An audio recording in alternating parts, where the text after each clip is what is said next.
얘 처음 들어봐요?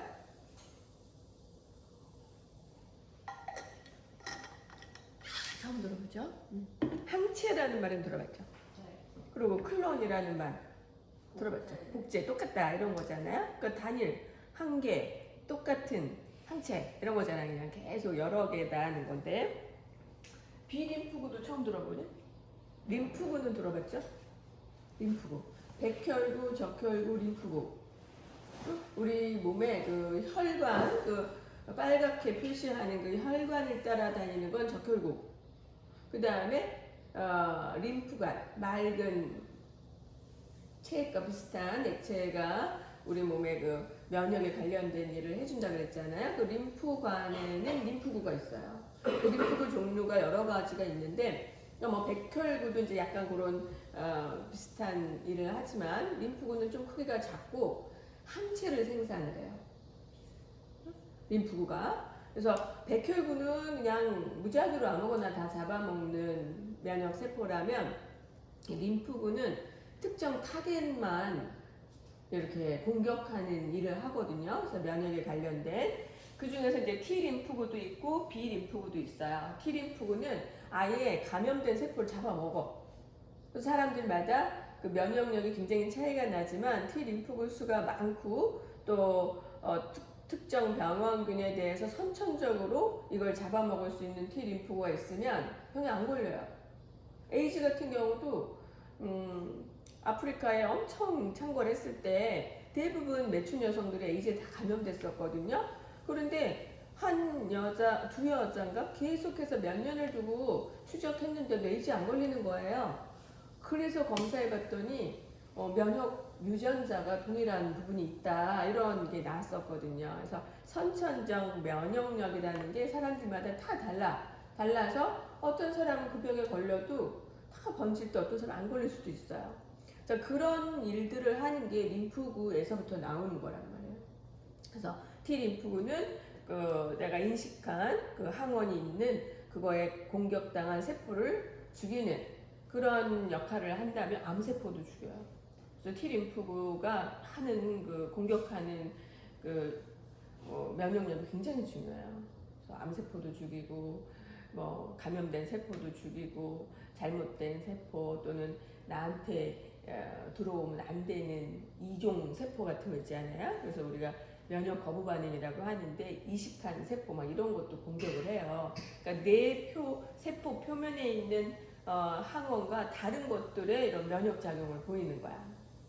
그리고 비림프구는 나한테 처음 들어온 이물질에 대해서 그 이물질에도 항원이 갖고 있을 거 아니에요. 그 항원을 인식해서 항체를 만드는 일을 하는 거예요. 자, 그럼 어떤 병균은 표면에 여러 개의 항원을 가지고 있거든요.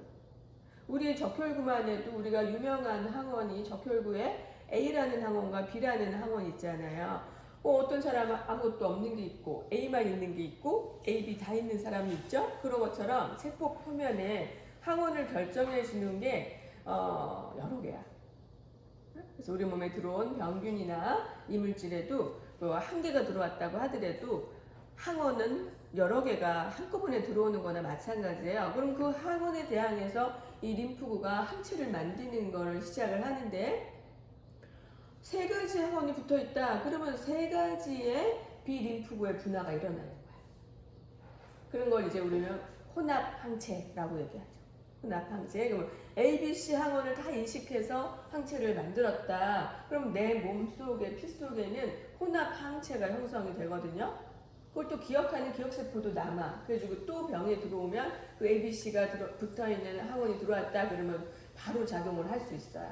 좀 기억이 되는 거야. 근데 여기에서는 단일이라고 했으니까 그 ABC라는 항체를 만들 수 있는 비림프구를 선별을 한 거예요. A만 따로, B만 따로, C만 따로 이렇게 모은다는 얘기예요. 그래서 단일, 한 가지의 항원만 인식하는, 그래서 그걸 공격해서 이렇게 결박 지을 수 있는 그 비림프구만 따로 모았어.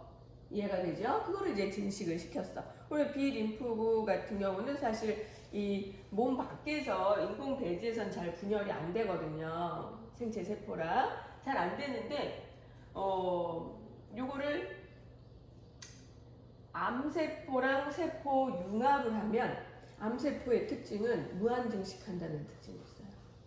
계속 증식해서 똑같은 인공 배지에다가 우리 몸의 일반 세포를 배양하면 한 판 쫙 깔 만큼만 증식을 해요. 근데 암세포는 한 판 깔고 계속 위로 부풀어 올라요. 계속 증식을 하는 특징이 있죠. 그래서 우리 몸에서도 암덩어리라고 하잖아요. 그래서 암덩어리 자체가 어떤 많은 독소를 만들어내서 죽는 게 아니라 우리 몸에 역할을 해야 될 부분을 얘가 막 차지해버리니까 기능이 떨어지잖아요. 그 다음에 막 신경 같은 걸 누르겠죠? 그럼 엄청 아프잖아요.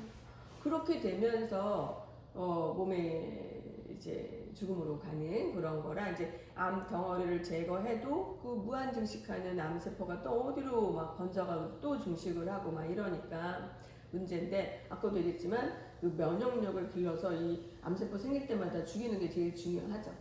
근데 이 암세포의 그런 특징을 차단을 해서 무한증식하게 하는 거예요. 그래서 인공 배지에다가 이 두 개를 결합시킨 잡종 세포를 무한증식할 수 있어요. 그러면 어떤 특정 항원을 타겟으로 해가지고 이용을 해서 뭐 내가 어떤 암세포를 죽이고 싶다. 그럼 그 암세포에 결합하는 약물을 같이 합친다든지 뭐 이렇게 하는 거죠. 뭐 또는 이제 병원균에 감염이 됐는지를 알 수도 있어요. 이렇게 병원균의 그 항원을 인식할 수 있는 단일 클론 항체를 만들어 가지고 그거를 검사 키트에다가 발라놓으면 이걸로 뭐 소변이라든지 혈액이라든지 검사했을 때 이게 딱 달라붙게 하는 거죠. 그러니까 항원 항체 반응을 이용을 하는 거야. 그래서 이런 이제 단일 클론 항체에다가 뭐 약물을 붙였다. 그러면 이제 요것이 이거를 무한 증식하기가 쉽지 않은데 아까처럼 잡종 세포를 만들어 가지고 무한 증식해서 단일 클론이죠. 계속 여러 개를 만들어서 그거를 내 몸에 투여를 하면 약물을 가지고 암세포에 딱 달라붙어서 암세포를 공격할 수 있는 뭐 이런 효과를 노린다는 거죠. 그래서 암 치료에도 쓰고 특정 병원균에 대한 단일 클론 항체를 하면 아주 정밀한 감염 여부를 알 수 있어요. 그래서 뭐 병균이나 바이러스들이 굉장히 다양한데 비슷비슷한 종류들도 있거든요. 뭐 바이러스, 뭐 감기 바이러스도 워낙 다양하고 그런데 그 중에 돌연변이 일으켜가지고 다르게 조금씩 변화하는 구조를 갖고 있을 때 A라는 이 표면에 이렇게 해서 A라는 거, B라는 거, C라는 항원이 있다. 그러면 요 세 개를 동시에 갖고 있는 게 있고 어떤 거는 A 있고 B 있고 뭐 D가 있고 또 어떤 거는 A가 있고 뭐 C가 있고 D가 있고 뭐 이렇게 다른 종류들을 항원을 갖고 있단 말이에요. 비슷한 증세를 나타내는데 얘인지 몰라. 그럴 때 정확한 단일 클론 항체를 이용하면 뭐 여기 뭐 내가 잘못했네 뭐 D가 다 있네 여기는 이제 뭐 E라든지 뭐 이러면 D에 인식을 한다든지 E에 인식한다든지 그런 특별한 단일 클론 항체를 쓰면 요 세 개 중에 요 비슷한 증세를 나타내지만 딱 어떤 질병인지를 정확히 진단을 할 수 있는 거예요. 그래서 우리 몸에는 다양한 혼합 항체가 생기지만 그 중에 한 가지를 무한 증식해가지고 이렇게 다양한 그런 치료를 할 수 있다. 이것도 단일 클론 항체를 만드는 게 생명공학 기술의 한 가지죠. 그 다음에 유전자 치료. 이걸 많이 들어봤죠. 애들 뭐 주제 탐구하라 그러면 이거 엄청 많이 하더라고. 유전자 치료. 지금 이것도 사실 굉장히 상용화만 된다면 너무 좋은 거죠. 유전자 자체에서 치료를 한다는 거니까 우리가 태어날 때는 엄마 아빠의 유전자를 받아서 태어나는데 이거를 죽을 때까지 바꿀 수 없잖아요. 그건 못 변한다고 그랬잖아. 그래서 우리가 살면서 그걸 어떻게 운용하느냐, 내가 갖고 있는 조금 부족한 면을 어떻게 상쇄시키느냐, 이렇게 해서 병을 좀 늦게 나타나게 한다거나 안 나타나게 한다거나 약한 부분을 좀 발달시키도록 운동이나 먹는 걸로 이렇게 이용은 가능하지만 유전자 자체를 바꿀 수는 없어요. 자, 그랬을 때 이 유전자 치료가 가능하다면 너무 좋은 거죠. 그러니까 유전적으로 결함이 있어. 우리는 다 결함을 가지고 태어나요. 완벽한 사람은 없어. 그럴 수는 없어요.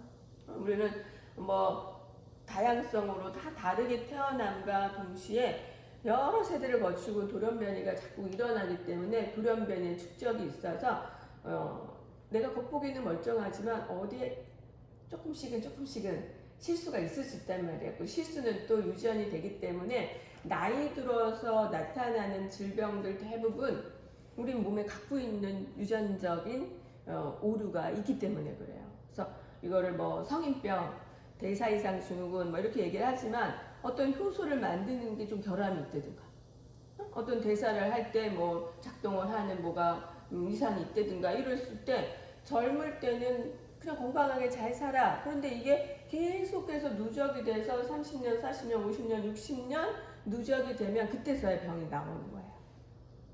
하지만 이거는 우리는 보통 생활습관병이다, 성인병이다 라고 얘기하지만 대사에 관련된 어떤 부분에 돌연변이가 있을 수 있는 거죠. 그런데 아주 미미한 돌연변이기 때문에 조금씩 축적이 되는 거예요. 조금씩. 그래서 젊을 때는 거의 티가 안 나는 거지. 그리고 결혼도 다 하잖아. 뭐 5, 60대에 나타나는 질병은 20, 30대에 안 나타나니까 그냥 건강한 줄 알고 다 결혼하잖아요. 근데 나중에 나이 들면 유전적 차이에 의해서 질병이 나타나는 거예요. 오래 걸리죠. 근데 이런 거는 이제 우리가 그냥 그래 뭐 죽을 때 다 됐으니까 뭐 나이 들어서 병 걸리고 죽는 거 다 안 죽는 게 더 무섭지. 그런데 이런 게 아니라 아주 치명적인 유전자 결함이 있을 경우 우리가 하루 이틀 3일 뭐 조금 이상한 거 먹었을 때 문제가 생기는 건 뭐 그냥 배탈이 나거나 뭐 이렇게 되잖아요. 뭐 잘못 대사가 안 되면 뭐 토하거나 막 이러는데 늘 먹어야 되는 굉장히 중요한 영양소에 대한 대사가 안 된다. 그러면 이거를 뭐 하루 이틀 3일 뭐 일주일 한 달 이렇게 먹으면 벌써 몸에 축적이 될 거 아니야.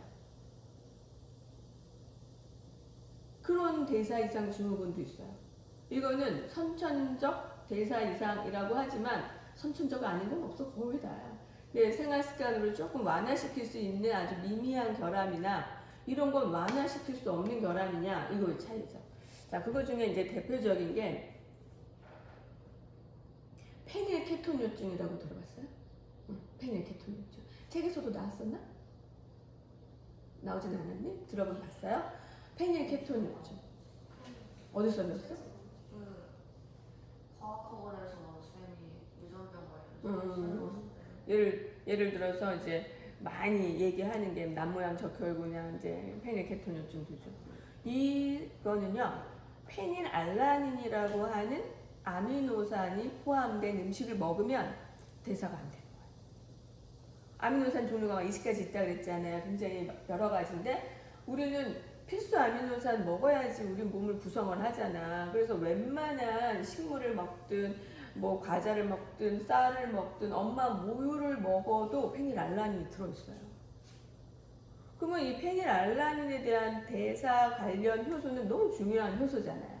우리는 그게 결함이 없는 사람들인 거야. 근데 이게 돌연변이 될 가능성 다른 거랑 마찬가지로 있지 않아요. 그래서 엉뚱한 것이 만들어졌을 때 페닐알라닌 대사가 안 된다는 거죠. 대사가 안 되면 중간 산물이 몸에 축적이 돼요. 끝까지 다 대사가 돼야 되는데 그럼 몸에 축적이 되면 이상 증상가 나타나겠죠? 우리 다 그래. 모든 대사율이 떨어지면 몸에 축적이 돼. 그래서 뭐 지방세포로 쌓이는 경우도 있고 또 단백질이 쌓이기도 하고 뭐 뇌도 쌓이고 막 이러거든요. 근데 이 페닐알라닌이 대사가 안 돼도 역시 비슷한 일이 일어나겠죠. 쌓여요. 페닐케톤이라고 하는 중간 산물이 쌓여. 뇌에 쌓여요. 단백질은 뇌에 쌓이는 게 무서워요. 지방 같은 거는 뭐 복부, 뭐 피하 지방 이런 데 쌓이고 뭐 콜레스테롤 혈관에 쌓이고 뭐 이러잖아요. 그런데 단백질 대사 안 된 이런 산물들이 뇌에 쌓여요. 뇌를 망가뜨리죠. 그래서 이건 너무 치명적인 대사 이상 질병이라 태어나자마자 검사하고 모유도 끊어요. 모유도 먹으면 쌓이니까 점점점 몸에 증세가 나타나는 거죠. 어떤 증세가 나타난다고 배웠어요?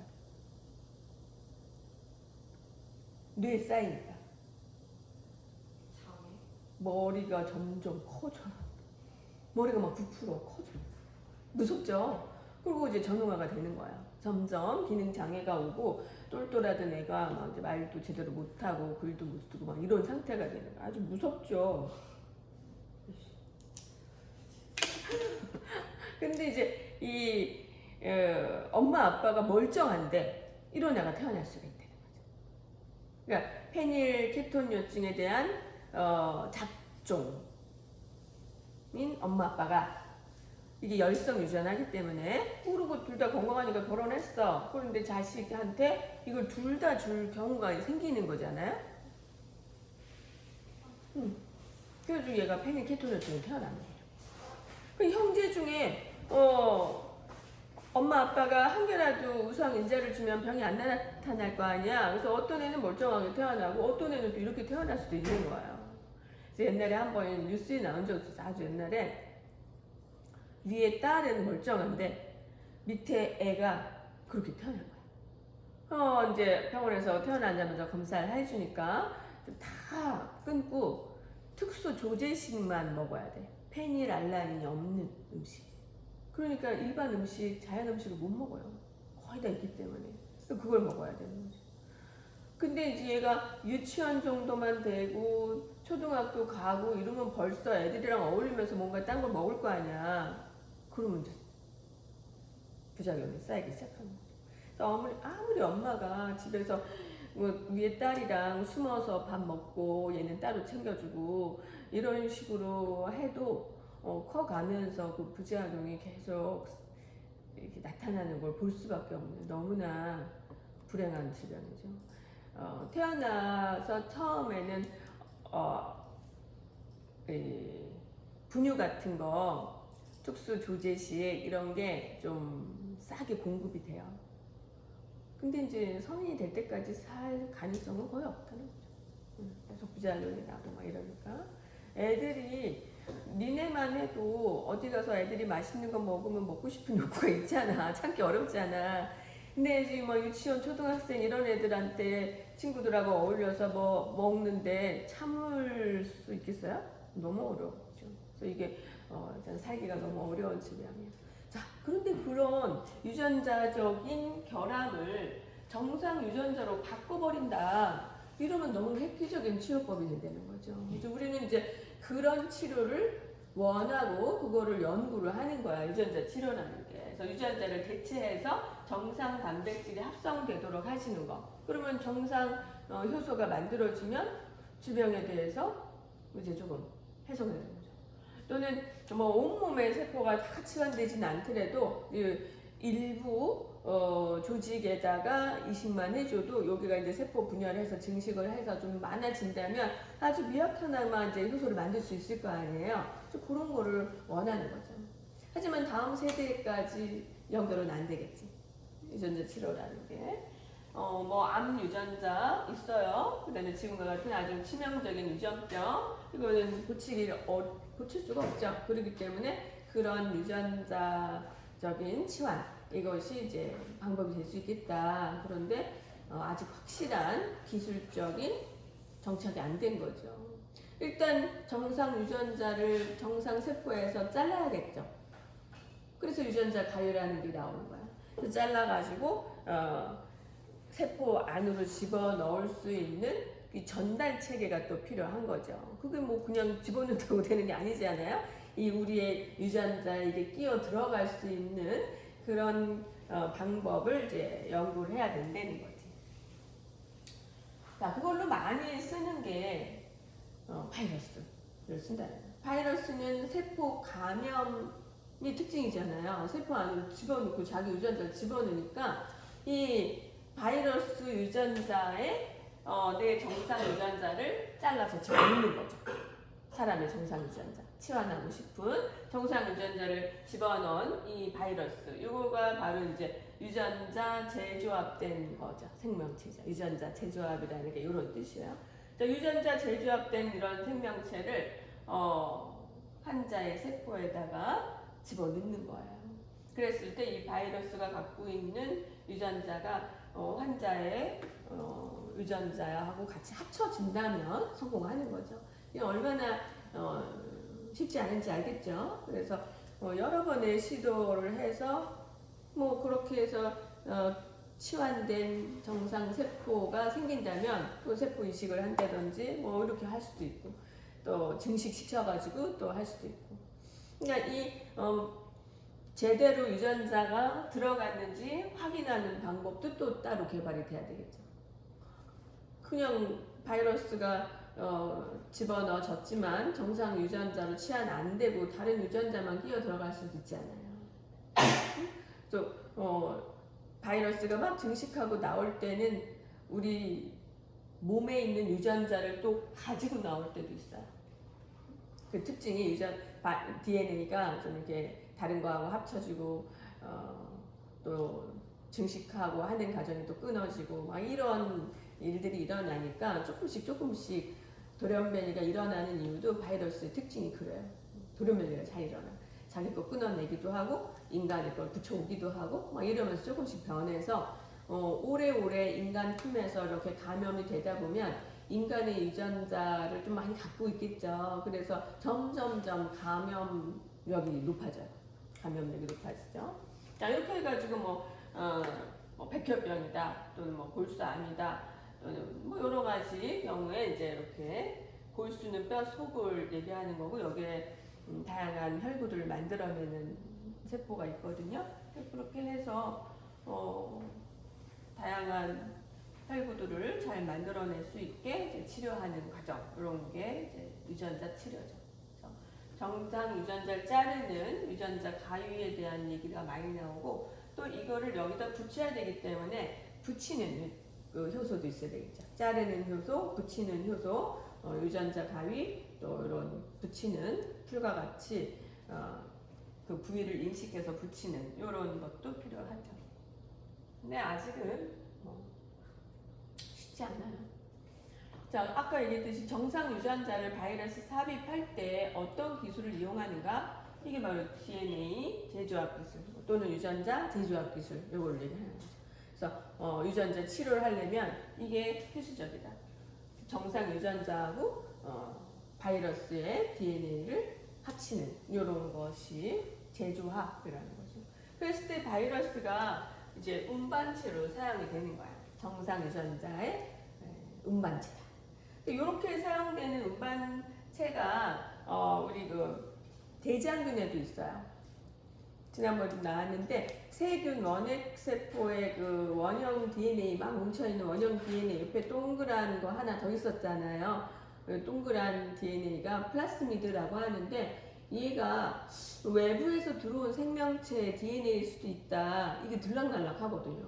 그래서 요런 그 동그란 그 대장균의 원래 DNA 말고 이렇게 동그랗게 있는 거 원래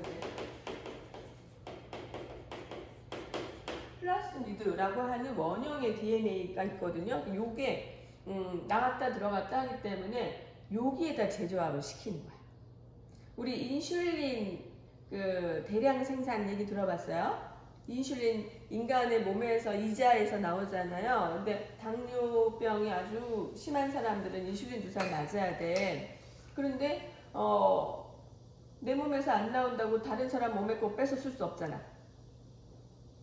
그래서 과거에는 돼지의 이자에서 뽑았었어요. 이 척추동물들은 호르몬 계통이 다 동일하거든요. 다 똑같아. 뭐 소의 성장 호르몬, 인간 성장 호르몬과 똑같고 돼지의 인슐린, 인간의 인슐린과 똑같이 작용을 해요. 그래서 돼지의 몸에서 뽑았었는데 그게 뭐 양이 많겠어요. 그 방법이 쉽겠어요. 그러니까 굉장히 비쌌죠. 지금은 어떻게 하냐? 요 플라스미드를 빼서 여기에다가 이렇게 DNA 재조합을 시키는 거야. 우리의 정상 유전자 중에 그 인슐린 유전자를 잘라서 여기에다가 붙여. 그래가지고 대장균이 많은 데다가 요 플라스미드를 같이 집어 넣으면 얘가 들락날락하는 특징이 있다 그랬잖아요. 어떤 데는 들어가고 어디는 안 들어가고 하지만 들어가가지고 대장균이 증식 속도가 빠르니까 증식할 때마다 이제 인슐린도 같이 만들어내는 거죠. 그래서 인슐린만 따로 정제해가지고 이제 약으로 쓰는 거야. 이런 것이 이제 유전자 DNA 제조학 기술인 거죠. 지금은 그렇게 해서 상용화된 신약이나 우리 인체 성분들이 많이 쓰여요. 의학에서. 인슐린 아주 대표적인 거죠. 그래서 유전자 제조학 기술을 이용해서 인슐린 대량 생산, 또 면역 물질 같은 거 대량 생산 많이 해요. 인터페론이나 뭐 이런 거, 호르몬 많이 해요. 대량 생산 가능하겠죠. 그래서 이런 호르몬 항체 뭐 이런 것들 만들어낼 때 쓸 수 있죠. 호르몬, 그 다음에 효소 뭐 이런 거 대량 생산할 때 쓸 수 있다. 자, 그러니까 환자에다가 유전자 치료를 해 가지고 골수 세포에다가 이렇게 이용을 하면은 조금 그 면역 거부 반응이 일어나지 않도록 하기 위해서 골수 세포를 채취해서 정상 유전자에 도입한 다음에 다시 환자한테 이식한다. 그래서 자기 몸에서 이 세포를 골수 세포에서 계속 증식을 하면서 자기 세포인 것처럼 만들어내게 하는 거죠. 그래가지고 이제 정상 유전자에 도입해서 이식하기 때문에 골수에다. 골수는 우리가 가지고 있는 성체 줄기세포예요. 여기에서 이제 증식시켜가지고 쓴다. 이런 얘기를 하고.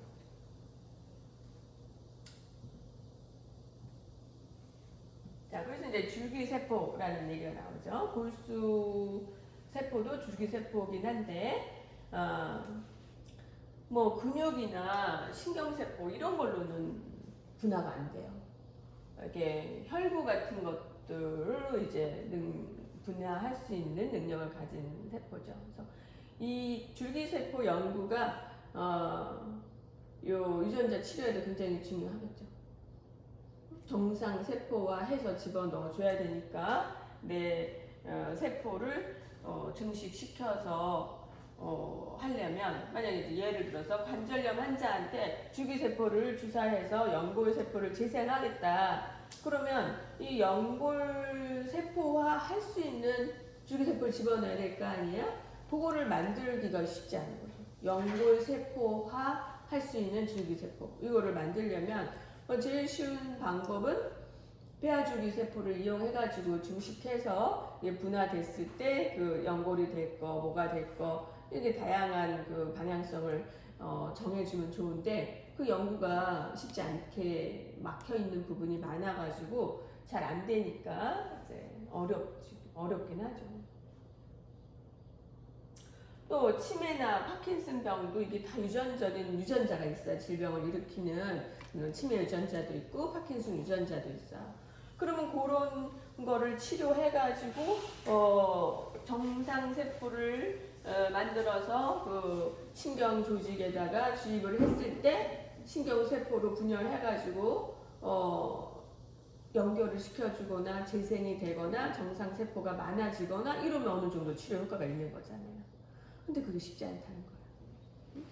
그러니까 배아줄기세포 연구가 쉽지가 않다는 거죠. 그래서 이런 줄기세포 연구는 앞으로도 연구가 많이 돼야 되고, 줄기세포가 이제 그러니까 배아줄기세포도 있고 또 성체 줄기세포도 있는데 배아줄기세포의 경우에는 우리 앞에서도 얘기했듯이 이제 핵치환 기술을 이용해서 얻는 거죠.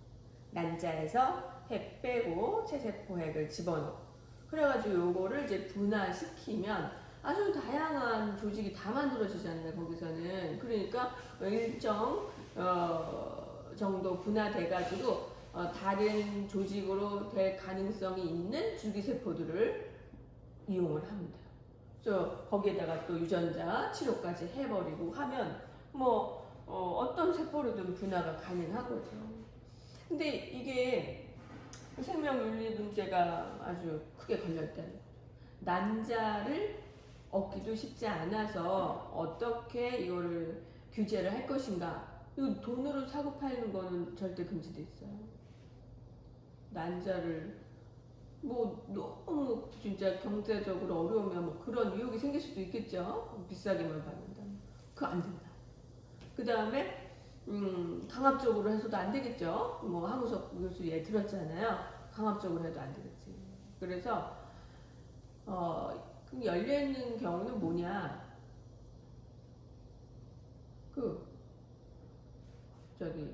불임 환자 인공 수정 하려고 그 배란 촉진제를 맞거든요. 호르몬 유도제를 맞아. 그러면 이제 한꺼번에 과배란이 되니까 그거를 이제 복강경 주사하기로 해서 이제 뽑아내는 거예요. 그런데 이게 굉장히 몸에 그 호르몬 체계를 흔들 거 아니에요.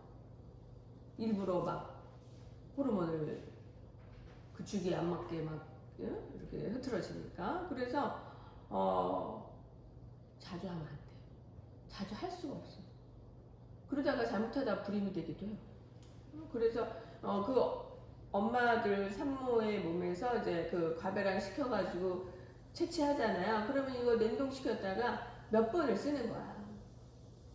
그리고 다행히 됐다. 그러면 나머지는 폐기하잖아요. 그럴 때 그 산모의 허락하에 뭐 실험을 하도록 허락을 해준다면 그거는 쓸 수 있다. 이렇게 돼 있는 거죠.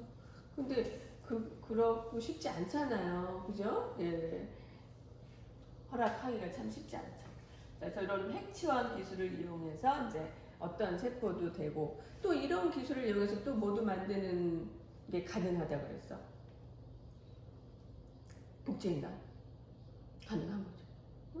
그래서 내 체세포를 난자에다가 이식을 하는 거니까 만약에 여자의 경우라면 완벽한 내 세포를 만들 수 있는 거예요. 내 난자에다가 내 체세포의 핵치환했다. 그러면 세포질도 나하고 동일한 상태가 되겠죠? 그러면 완벽한 나의 세포니까 그렇게 해서 뭐 이렇게 막 세포 분열을 분할시킨 다음에 간이식을 한다. 그러면 거부 반응 있겠어요? 없겠어요?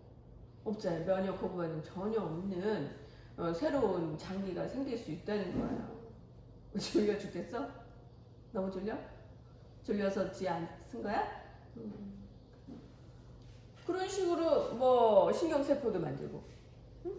그렇다면 여자의 경우는 완벽한 자기 세포를 증식시킬 수 있는 아주 이점이 있는데 남자의 경우는 난자가 없잖아요.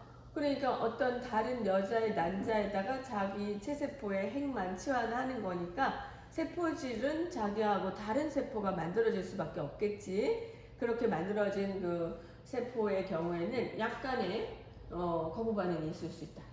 이런 게 있죠. 핵치환 기술로는 복제도 만들 수 있고 또 이제 여기에다가 플러스해서 유전자 치료까지 같이 포함이 되면 어떤 아이를 만들 수 있냐면 맞춤 아이를 또 만들 수 있어요. 응? 자, 복제인간을 만들 때도 마찬가지야. 복제인간을 만드는데 어떤 특징은 빼고 어떤 특징은 넣고 싶다. 그러면 원하는 유전자를 집어넣는 그런 기술이 또 개발이 되면 유전자 치료가 가능하잖아요. 그렇게 해서 원하는 복제인간을 만들 수 있겠죠. 또는 이 유전자 치료를 이용해서 정상적인 엄마 아빠의 수정란에서 엄마가 어떤 불치병이 있다. 그러면 이게 유전이 될 테니까 그 불치병 떼내고 정상 유전자를 집어넣는 유전자 치료하고 싶잖아요. 자, 그런 기술력이 있다면 수정란 자체에서 치료하면 이게 분열해가지고 만드는 세포들이 다 치료된 세포니까 정상 아이가 태어나겠지. 그러고 싶겠죠. 그래서 불치병, 난치병 이런 환자들이 이세를 생각한다고 할 때도 이런 유전자 치료는 유용하게 쓰일 수도 있겠다는 그런 생각을 할 수 있어요. 그러다 보니 자꾸 이런 쪽의 개발이 어떤 경제적인 거와 맞물려서 된다는 거예요. 자, 그러다 보면 미래에는 누구나 이런 일을 하고 싶어지겠죠. 돈만 있으면. 나는 뭐 눈 색깔이 파란 애가 좋아. 그러면 눈 색깔 유전자 바꿔버려. 뭐 키 큰 애가 좋아. 뭐 심장병 걸릴 확률이 내가 굉장히 높은데 애한테는 그런 게 없었으면 좋겠어.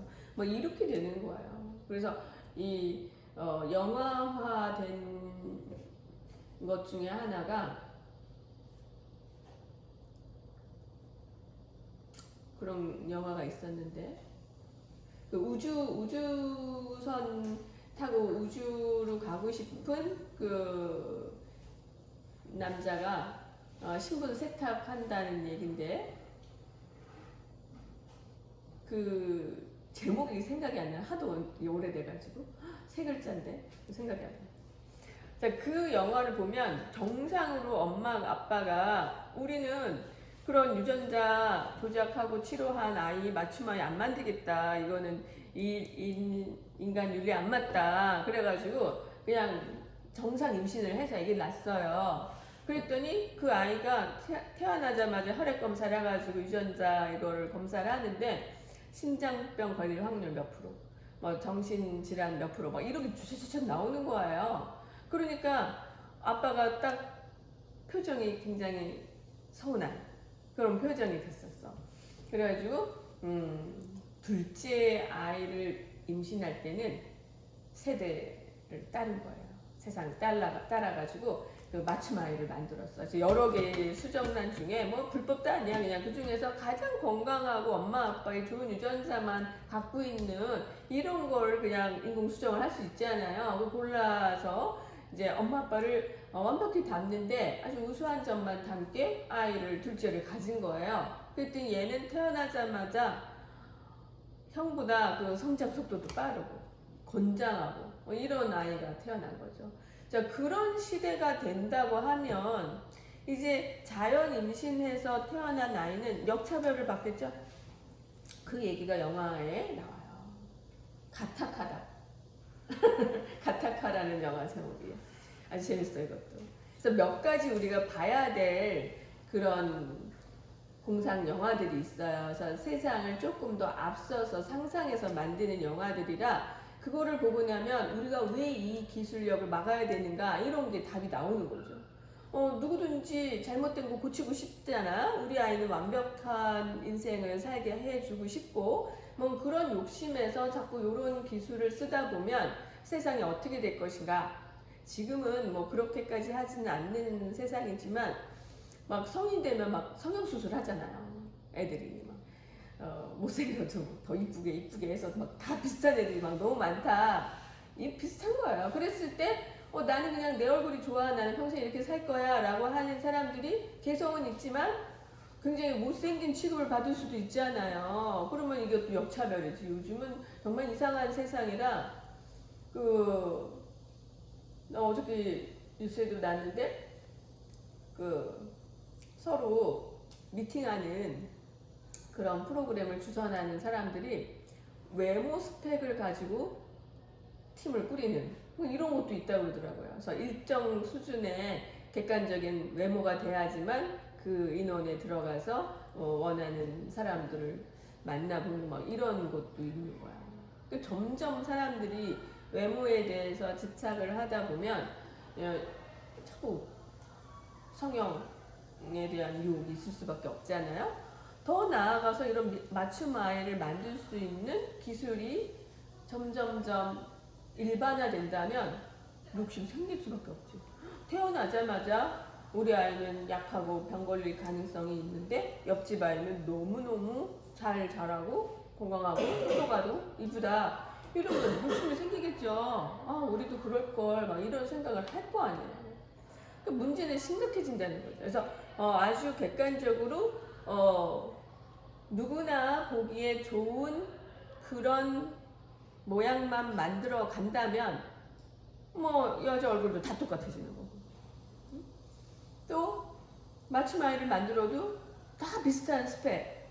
그러니까 머리 좋고 힘들지 않은 일만 하고 아주 그런 스마트한 계급만 많아질 거 아니에요. 그러면 뭐 청소 누가 해? 그죠? 농사 누가 져?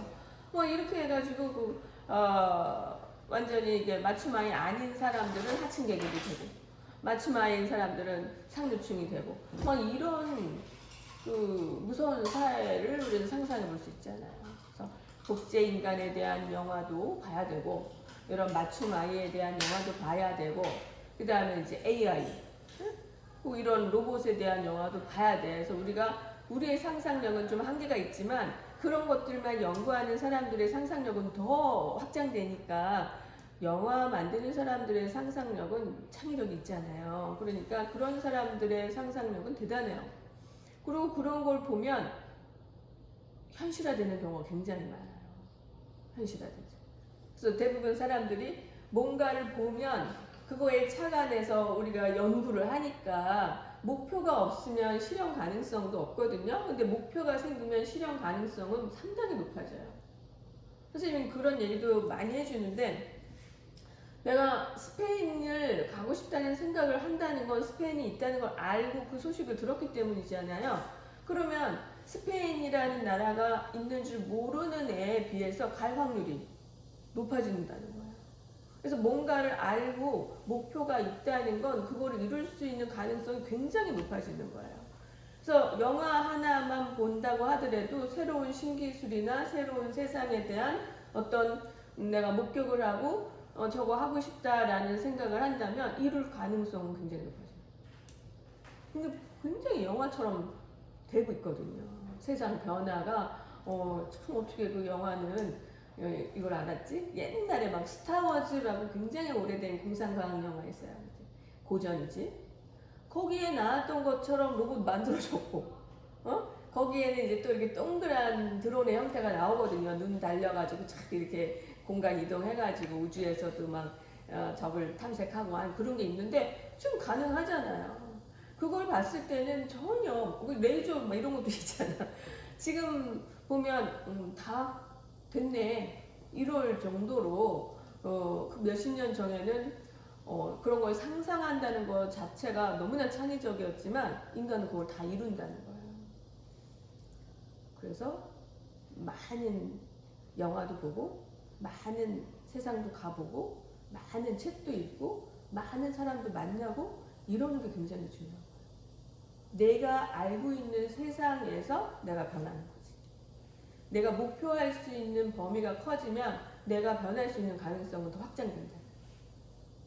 그러니까 엄마, 아빠, 친구 이런 좁은 사회에서 보는 것과 사회에 나가서 더 다른 사람을 봤을 때는 나의 확장성이 달라지겠죠?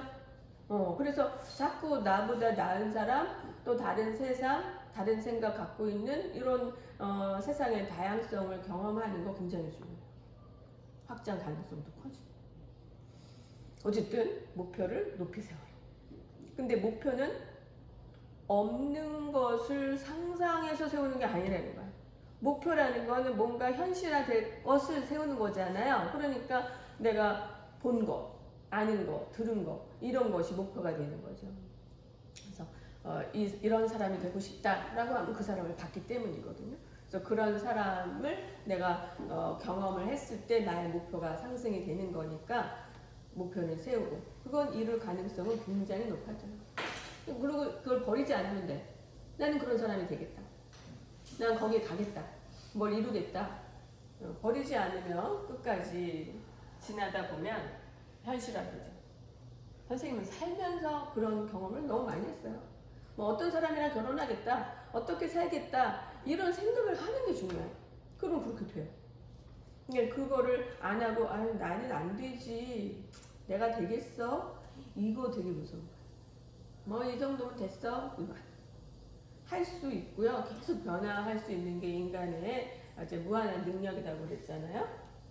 자, 성체 줄기세포는 좀 더 이제 생명 윤리적인 관점에서 좀 자유로운 거라고 볼 수 있겠죠. 성체가 갖고 있는 아까 얘기했던 골수, 그 다음에 탯줄에 있는 혈액 이런 것들은 생명 윤리 문제를 피하면서 다른 조직으로 발생할 수 있는 기술 개발이 가능하다. 그런데 이런 모든 세포로 되기가 어렵고 중식도 어렵고 이렇기 때문에 사실 크게 도움이 되진 않는다.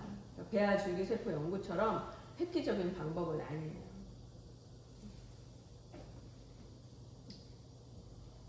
또 이제 이런 방법도 있어요. 유도 만능 줄기세포라고 해주고 생체의 체세포를 되돌리는 거죠. 역분화시켜가지고 뒤로 돌려서 줄기세포를 만든다. 그러면 이건 윤리적인 문제도 또 면역 거부 반응도 좀 자유롭고 뇌세포 가지고 역분화시키는 거니까. 근데 여기에서도 뭐 유전자 변이라든지 기술상의 문제는 많겠죠. 자, 그래서 요게 이제 배아 줄기세포 연구하는 거예요. 또 배아 이게 지금 그 세포 하나에서 분열하다 보면 뭐 4세포기, 8세포기에서 포백이 됐다가 가운데 구멍이 뻥 뚫리면서 바깥으로 많이 세포들이 나가는 상태, 이걸 이제 포백이라고 하는데, 이 정도 되면 발생 운명이 서서히 정해지기 시작하거든요, 위치에 따라서. 그래서 이제 각각을 이런 바깥에서는 피부가 되기 쉽겠고 안쪽에는 내장이 되기가 쉽겠고 뭐 이렇게 될 거 아니에요. 이제 요 위쪽에서는 신경 조직이 생겨하니까, 그래서 이제 다양한 세포들로 분화가 가능하다는 거죠. 그래서 핵치환을 통해서 체세포 집어넣고 나하고 똑같은 세포 만들어가지고 내 신경 세포를 만든다. 이게 목적인 거예요. 그럼 이제 신경이 끊어져가지고 전신불수된 사람들한테는 너무나 치료법이 획기적인, 그리고 가능성이 높은, 회복 가능성이 높은 그런 방법이 될 수 있겠죠. 근데 연구가 이제 거의 중단됐다, 이거예요, 그쪽을 하기가. 그 다음에 이제 골수에 있는 세포를 뽑으면 이게 이제 성체에 있는 유일한 줄기세포이기 때문에 이걸 이용해서 다양한 혈구들을 또 만들 수 있다는 이런 점. 근데 이제 다른 세포들까지 하기는 좀 쉽지 않고. 그 다음에 체세포를 역분화시켜가지고 유도해서 다양한 줄기세포로 쓸 수 있는 분화 유도를 하는 이런 방법도 연구 중인데, 요거에도 이제 여러 가지 어려운 점은 있다는 거예요.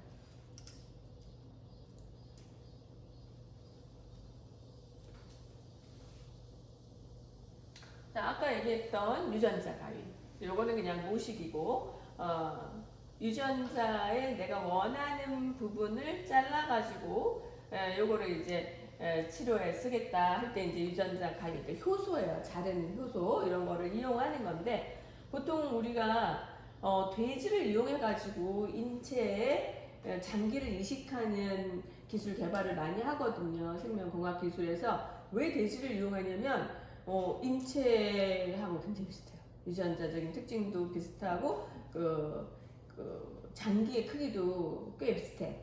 인간보다 조금 크다는 점이 있는데, 그거서 미니 돼지를 만드는 기술도 그 연구를 했던 사람이 이제 황우석 교수였어요. 장기 이식 수술하는 그 미니 돼지 만드는. 그러려면 이 돼지가 갖고 있는 특정 유전자를 좀 인간의 유전자로 대체할 필요가 있잖아요. 면역 거부 반응을 일으키지 않도록 하는 그런 거 할 때 이제 돼지에 있는 뭐 지중해성 빈혈이라는 혈관 질환 이런 거를 이제 잘라낸다든지 뭐 이런 실험을 하는데 뭐 성공을 했다, 이런 거죠. 돼지를 가지고 이 미니 돼지를 만들 때 사람의 특정 유전자가 들어갔는지 뭐 이런 거를 확인하는 실험을 할 때 재밌는 게 형광 유전자를 같이 집어넣어요. 그럼 이제 인간의 유전자와 형광 유전자 같이 붙여가지고 이걸 돼지한테 이식을 하는 거야. 그럼 여기 태어나서, 그 배아가 태어나서 돼지가 됐을 때 돼지가 피부가 형광이다. 그러면 이 사람의 유전자가 들어가서 만들어진 돼지가 성공했구나, 이런 걸 표시할 수 있잖아요. 그래서 형광 유전자를 같이 넣는 그런 실험을 하기도 했죠. 그래서 털이 안 덮인 막 귀나 코 이런 데가 형광으로 보이는 그런 돼지가 있어요. 또 배아 줄기세포를 망막 상피세포로 분할시켜서 환자의 눈에 이식하는 치료 효과를 거두기도 했다. 그래서 이런 게 가능하면은 정말 획기적인 거죠. 그죠? 이 정도는 가능하죠. 이때 이 배아줄기 세포 연구하면 안 되는 거 아니냐? 아까도 얘기했지만 그 산모가 쓰고 남은 거 이런 거 괜찮다고 그랬잖아요. 그래서 그런 허락해야 되니까 뭐 암암리에 조금씩은 하고 있는 거죠.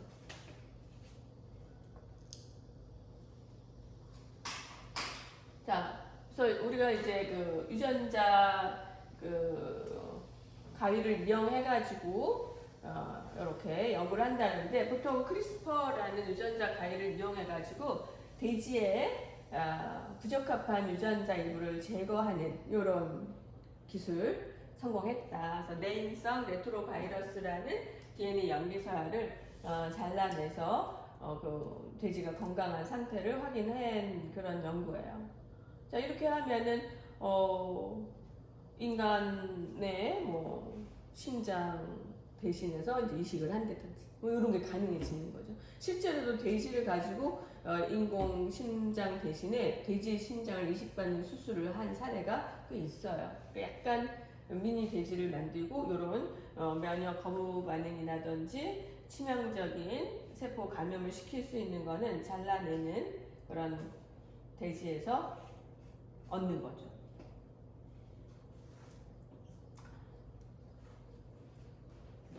또 아까도 잠깐 나왔었지만 나는 클리닉에서 조금 이렇게 버려지는 이제 이건 안 되겠다 하는 그런 인간 배아를 제공받아서 연구를 하다가 아까 봤지 지중해성 빈혈을 일으키는 유전자 요거를 잘라내는 요런 거에 성공했다.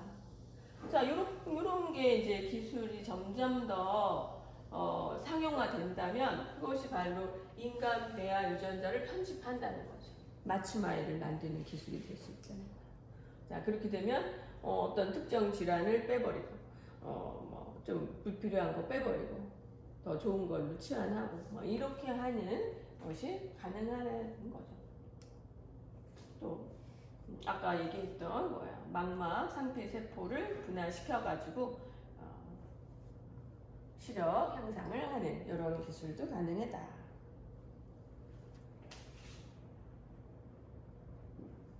자, 또 다른 그 생명공학 기술로는 보통 GMO 많이 들어봤죠? 유전자 제조와 이제 그 생명체 중에 유전자 변형 생명체라고 하죠. 근데 이제 유전자 변형이라는 게 이제 주로 제조합이 많이 들어가니까 특정 유전자를 집어넣어서 이거를 인공 증식시키는 방법이죠. 자, GMO하고 또 다른 말로 LMO라는 말로 쓰는데 이 LMO는 생물체를 얘기하는 거예요. 그래서 그거 자체가 개체에서 증식 가능한 새로운 생명체를 만들면 LMO라고 얘기하죠.